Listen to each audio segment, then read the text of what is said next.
প্রত্যেকদিন সকালবেলাটা করে আমি যেহেতু ড্রাই ফ্রুটগুলো খাই, তো একভাবে সবসময় প্রত্যেকদিন আমার ড্রাই ফ্রুট খেতেও ভালো লাগে না। তো এক একদিন আমি মাকে বলি যে মা ভেজাতে হবে না, ছোলা বাদাম যেগুলো হয় আর কি। তো মাকে কালকে বলেছিলাম যে রাত্রিরে ভেজাতে হবে না, তো তার জন্য মা আজকে ভেজায় না, আজকে আমি ডাব খাবো। তো পাপাকে আমি বলেছিলাম ডাবটা ছাড়িয়ে দিতে, তো পাপা ডাবটা এখানে ছাড়াচ্ছিল অনেকক্ষণ ধরে, তো হচ্ছিল না। আগের দিনকে পাপা ছুরি দিয়ে ডাবটা খুব ভালোভাবেই ছাড়িয়ে দিয়েছিল, মানে কেটে দিয়েছিল, জলও বের করে দিয়েছিল, কিন্তু আজকে যেন হচ্ছিল না। তো পাপা বলল মনে হয় এটা শ্বাস হয়ে গেছে ভেতরে। তারপরে যখন ছুরি দিয়েও হচ্ছিল না, আমি কাটারিটা এনে দিতে পাপা কাটারি দিয়ে যখন ডাবটা কাটে, দেখে যে ভেতরে নারকোল মতন হয়ে গেছে। তো পাপা আমাকে এটাই বলছিল যে ভেতরে শ্বাসটা কিন্তু খুব দারুণ খেতে হবে। তো লাস্টকালে যখন নারকোলটাও ভাঙে, দেখে যে ভেতরটা পুরো ফাঁকা। তো বাবা বলছে এতক্ষণ ধরে তুই আশায় দাঁড়িয়েছিলিস, কিন্তু ভেতরটা দেখ পুরো ফাঁকা বেরোলো, আজকে বেকার হলো। কিন্তু জলটা খুব মিষ্টি ছিল, খুব ভালো ছিল। তো আজকে সকালটা শুরু করলাম ডাবের জল খেয়ে। আজকে যেহেতু রবিবার ছিল, তো আমাদের এইখানে রবিবারে এই কাকুটা আসে,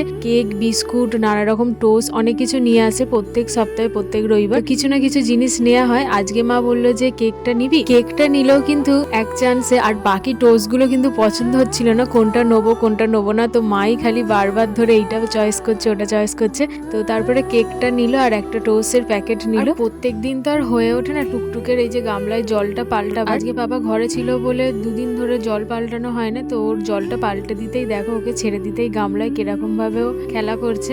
আজকে যেহেতু রবিবার ছিল প্রথমেই বললাম, তো সন্ধ্যেবেলাটা করে পাপা ঘরে ছিল, মাকে বললাম মা কিছু একটু ভাজো সন্ধ্যেবেলা টিফিনের জন্য। তো মা এখানে হিমচের বড়া করেছিল আর মুড়ি দিয়ে খাওয়া হচ্ছিল সবাই মিলে।